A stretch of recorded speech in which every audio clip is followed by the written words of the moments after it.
আলোচনা করব তুলা রাশি নিয়ে। প্রথমেই তুলা রাশির কাল সর্পযোগ নিয়ে আলোচনা করব। মাসের প্রথম 10 দিন চন্দ্র রাহুকেতু অক্ষের একদিকে থাকবে এবং সমস্ত গ্রহ রাহুকেতু অক্ষের একদিকে রয়েছে, ফলে কাল সর্পযোগের প্রভাব দেখা যাচ্ছে। এবং এই এপ্রিলের প্রথম যে 10 দিন 1 থেকে 10 তারিখের ভিতরে যারা জন্ম নেবে তাদের জন্মছকে কাল সর্পদোষের প্রভাব দেখা যাবে। সুতরাং এই সময়টা নেগেটিভ। কাল সর্পযোগের প্রভাবে কি হবে? ভাগ্য এক পেশে হয়ে যাবে, অর্থাৎ খুব ভালো অথবা খুব খারাপ এরকম ভাগ্যর উৎপত্তি হবে।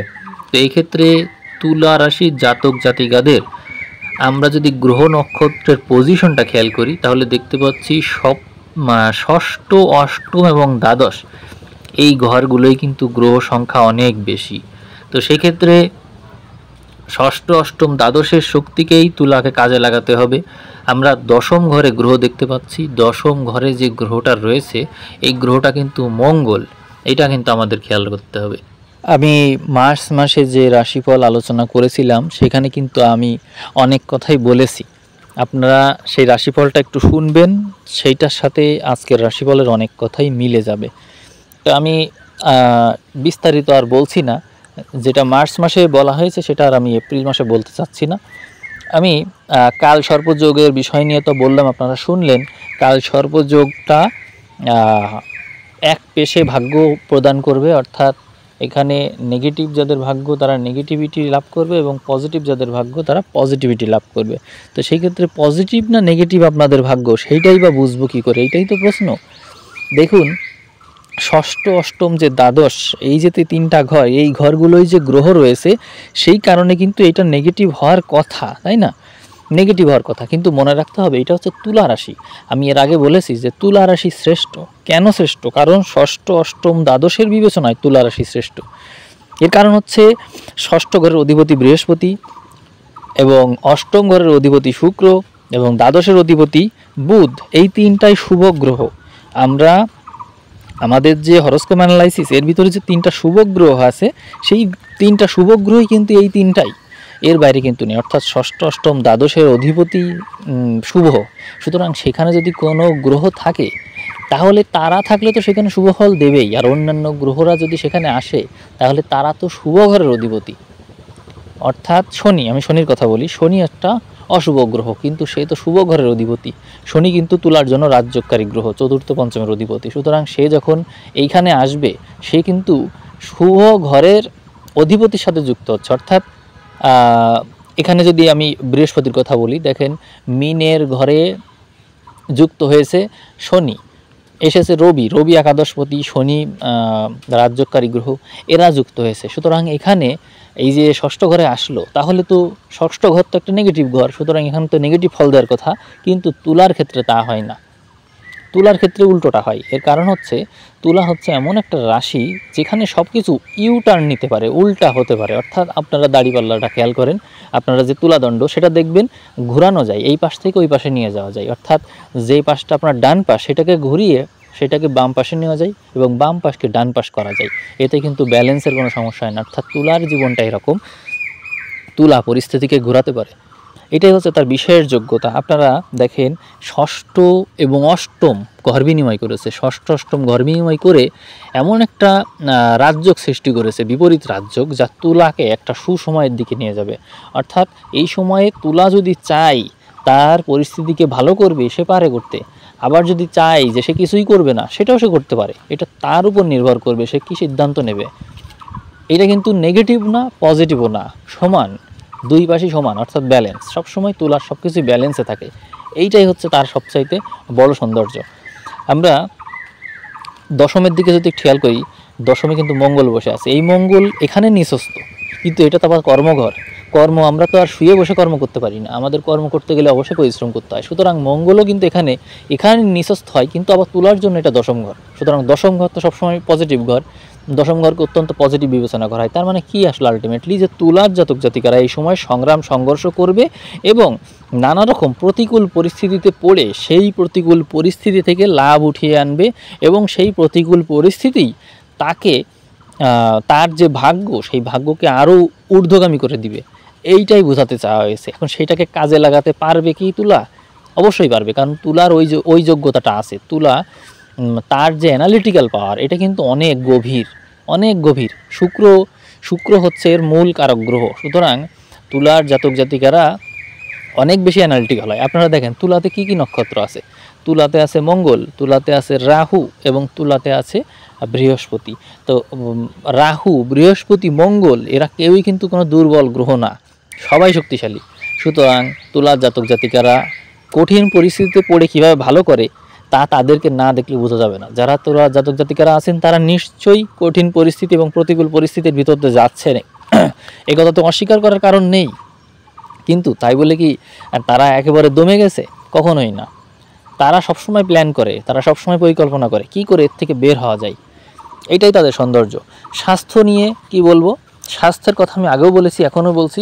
স্বাস্থ্য নিয়ে তুলা রাশির জাতক জাতিকারা প্রত্যেকেই তার ভিতরে একটা কনফিডেন্সের অভাব হবে যে আমার মনে হয় কোনো সমস্যা হয়েছে, কোনো রোগ হয়েছে, কোনো একটা কিছুতে আমি ভুগছি, এইটা তারা আইডেন্টিফাই করতে পারবে এবং এর জন্য তারা স্টেপ নেবে। এবং এই যে স্টেপটা নেওয়া, সেই স্টেপটা কিন্তু তাকে আরও বেশি সুস্থতার দিকে নিয়ে যাবে। এই যে সামান্য তার যে একটা সতর্কতা, এই সতর্কতা কিন্তু সে কিন্তু শুধুমাত্র ওই সময়ের জন্য সতর্ক থাকে না, সে আজীবনের জন্য সতর্ক হয়ে যায়। এইটাই তার সৌন্দর্য। এখন এই ধরেন তার ভিতরে একটু সমস্যা দেখা দিল কোনো একটা বিষয় নিয়ে, যে বিষয় নিয়ে সমস্যা দেখা যাবে সে ওই বিষয়টাকে টোটালি সলভ করে ফেলবে। তখন ওইটা সলভ হয়ে গেলে কি হবে, পরবর্তীতে ওইটা নিয়ে আর কোনো সমস্যাই থাকবে না। তুলার এই সময়ে যত রকমের সমস্যা আসবে, স্বাস্থ্য নিয়ে সমস্যা আসলে সে স্বাস্থ্য নিয়ে সময় দেবে, সেই স্বাস্থ্য নিয়ে সময় দেওয়ার কারণে সে ওই বিষয়ে কিন্তু ভালো করবে। এইটাই ইন্ডিকেশন তার। এরপরে কর্ম নিয়ে বলবো। কর্মঘরে মঙ্গল রয়েছে, মঙ্গল দ্বিতীয় ও সপ্তম ঘরের অধিপতি, যার কারণে এই সময়ে জাতক জাতিকারা কর্মক্ষেত্রে অত্যন্ত ভালো করবে এবং যথেষ্ট পরিশ্রম করবে। এই পরিশ্রম করার কারণে সে যথেষ্ট একটু তাকে মানে শারীরিক পরিশ্রম করা লাগবে, এই কথা মিথ্যা না। এই সময়ে জাতক জাতিকারা শারীরিক পরিশ্রম অবশ্যই করবে, কিন্তু এই শারীরিক পরিশ্রম তাকে কিন্তু অবশ্যই ভালোর দিকে নিয়ে যাবে এবং অধিক অর্থ রোজগারের দিকে নিয়ে যাবে, সেটা তার জন্য ভালো হয়ে গেল। এরপরে দেখতে পাচ্ছি আয়ের ঘরে কোনো বিশেষ গ্রহ নেই, তবে আয়ের ঘরের অধিপতি যেহেতু ষষ্ঠ ঘরে আছে এবং অন্যান্য গ্রহের সাথে যুক্ত আছে, তার মানে এই সময়ে চাকরির ভাগ্যটা অত্যন্ত শুভ হয়ে গেছে। যারা চাকরির জন্য চেষ্টা করছেন তারা এই সময় অনেকেই চাকরি পাবে এবং এই চাকরি শুধু যে কেউ পাচ্ছে তা না, অনেকেই চাকরি হারাবে, কেউ কেউ চাকরি ছেড়ে দিয়ে আবার নতুন চাকরিতে ঢুকবে, এই প্রবণতাটা অনেক বেশি। কেউ চাকরি ছেড়ে দিয়ে নতুন চাকরিতে ঢুকবে। তুলা রাশির জাতক জাতিকা যারা আছেন, যাদের রবিচন্দ্র বা লগ্ন এখানে আছে, তুলাতে আছে, তারা অনেকেই চাকরি ছেড়ে দিয়ে চাকরিতে ঢুকবে, এই প্রবণতাটা রয়ে গেল। এবং অনেকেই নতুনভাবে চাকরিও পাবে, এটা কিন্তু রয়ে গেল এই সম্ভাবনা, কারণ ষষ্ঠ ঘর চাকরির ঘর। তবে যেহেতু এটা ষষ্ঠ ঘর, এটা ঋণের ঘর, সুতরাং এই সময় অনেকে ঋণ নেবে, আবার কেউ কেউ ঋণ থেকে মুক্তও হবে, কারণ এখানে কন্ট্রাডিকশন রয়েছে, বিপরীতধর্মী গ্রহ রয়েছে, তাই উভয় ঘটনাই ঘটতে পারে। তুলার জন্য সবসময় উভয় ঘটনাই ঘটতে পারে, এটা হয়ে থাকে, কারণ তার সব কিছু মানে দ্বৈত, দুই রকম, সব কিছু দুই রকম হয়ে থাকে তার। এরপরে প্রেম বিবাহ নিয়ে একটু কথা বলি। প্রেম বিবাহের এখানে দেখতে পাচ্ছি যে প্রেমের ঘরে বিশেষ কোনো গ্রহ না থাকলেও প্রেমের ঘরের অধিপতি শনি, সে রয়েছে ষষ্ঠী।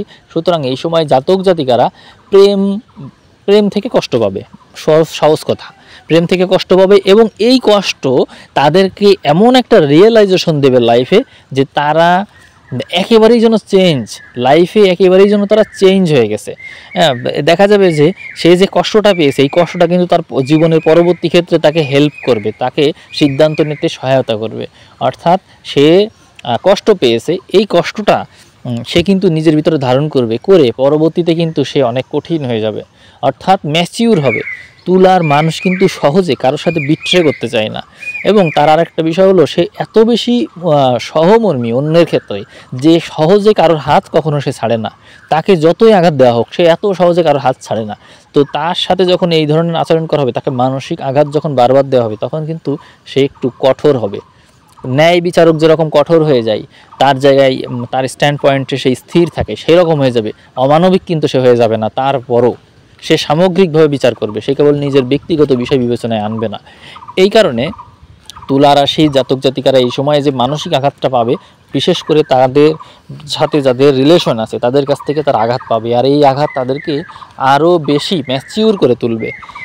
এরপরে দেখতে পাচ্ছি বিদেশ গমন ভাগ্য, বিদেশ গমনের ভাগ্যটা এই সময়ে আমরা নবম ঘরে যাব। নবম ঘরের বুধ ষষ্ঠে রয়েছে চাকরির ঘরে এবং দ্বাদশে কেতু রয়েছে, তার মানে বিদেশ গমন ভাগ্য শুভ রয়েছে এবং চাকরি সূত্রে বিদেশ গমনটা অত্যন্ত শুভ। যারা চাকরি সূত্রে বিদেশে যেতে চায় তাদের এই সময়ে শুভ ভাগ্য থাকলো এবং অনেকেই চাকরির ভাগ্য নিয়ে বিদেশ যাবে, এটা বোঝা যায় এখান থেকে।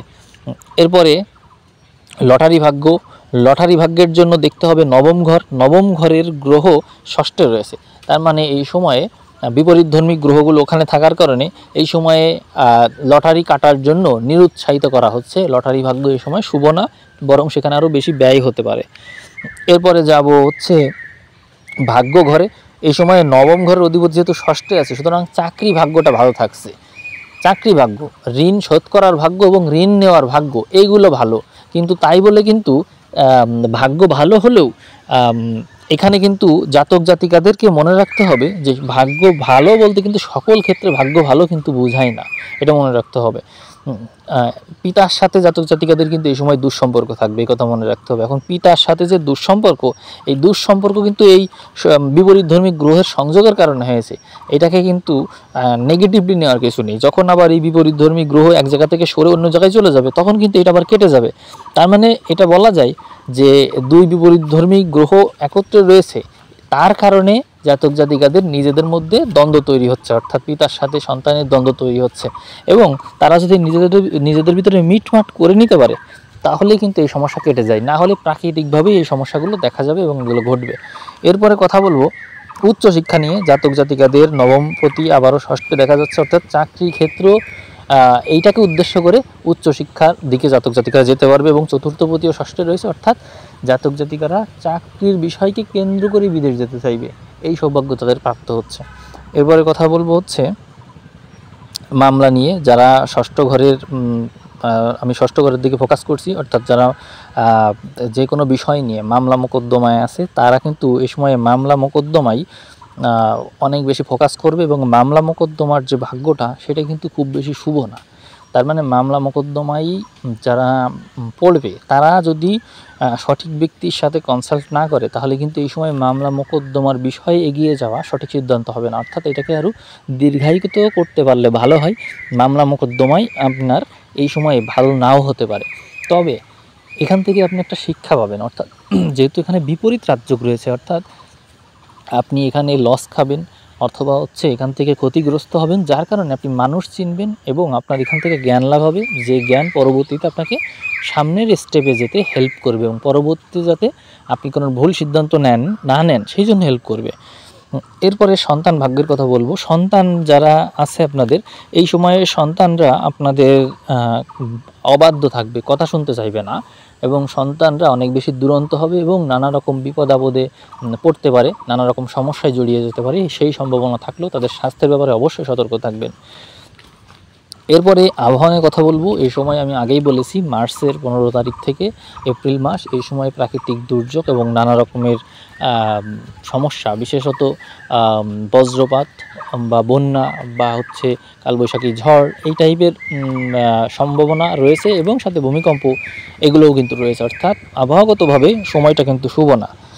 তারপরে ধর্ষণের বিষয়ে বলবো, যে যেহেতু শুক্র এবং রাহুকে একত্রে দেখা যাচ্ছে, সুতরাং ধর্ষণের সমস্যা কিন্তু রয়ে গেল এবং আপনাদেরকে সাবধান করছি, কারণ হচ্ছে শ্লীলতাহানির কিন্তু প্রবল সম্ভাবনা রয়েছে। জাতক জাতিকারা অবশ্যই এই ব্যাপারে সতর্ক থাকবেন, অর্থাৎ এই সময়ে কিন্তু মান সম্মান হানির কিন্তু একটা যোগ রয়েছে। এরপরে দেখতে পাচ্ছি ফাড়া রয়েছে এই সময়ে, কারণ হচ্ছে শনি, রবি এবং রাহু এই গ্রহগুলো এখানে একত্র রয়েছে, যার কারণে ফাড়ার যে সম্ভাবনা সেগুলো কিন্তু রয়েছে। জাতক জাতিকাদেরকে আমি সাবধান করব যে এরা যেন প্রতিকূল পরিস্থিতিতে পড়লে সেই ক্ষেত্রে নিজেদেরকে যেন মানে নিয়ন্ত্রণে রাখে, আমি সেটাই বলবো। কারণ হচ্ছে ফাড়ার যে বিষয়টা, এইটা আসলে হঠাৎ করে ঘটে, তো যার কারণে এটাকে কিন্তু নিয়ন্ত্রণ করা যায় না। তো আমি এখানে আপনাদেরকে বলবো যে আপনারা অগ্রিম যদি সতর্কতা বজায় রাখতে পারেন তাহলে ভালো হয়। কারণ হচ্ছে এক্ষেত্রে বিশেষত বিপরীত লিঙ্গের মানুষের থেকে এই ফাড়াটা হওয়ার সম্ভাবনা কিন্তু রয়েছে। আর প্রাকৃতিক দুর্যোগ তো রয়েছে, সেগুলো বললাম। আর রোগ ব্যাধির ক্ষেত্রে বলবো যে এই সময় চর্মরোগ, হার্ট, মস্তিষ্ক এইগুলো সমস্যা রয়েছে। তবে তুলা রাশির জন্য বিশেষত যৌনাঙ্গের সমস্যা বা বিপরীত লিঙ্গের মানুষের হতে সমস্যা এগুলো রয়েছে। তবে এছাড়াও এক্সটার্নাল যে বিষয়, বিশেষত রোগ ঋণ এগুলো থেকে সমস্যা রয়েছে। এবং শ্লীলতাহানির যে বিষয়টা বললাম, এটা অবশ্যই মাথায় রাখবেন। তারপরে গৃহিণী ও বয়স্কদের সময় কেমন যাবে? এই সময়ে গৃহের ঘরে যেহেতু মঙ্গলের দৃষ্টি দেখা যাচ্ছে, সুতরাং গৃহে এই সময় বিবাদ চলতে পারে, এই সম্ভাবনা থাকলো।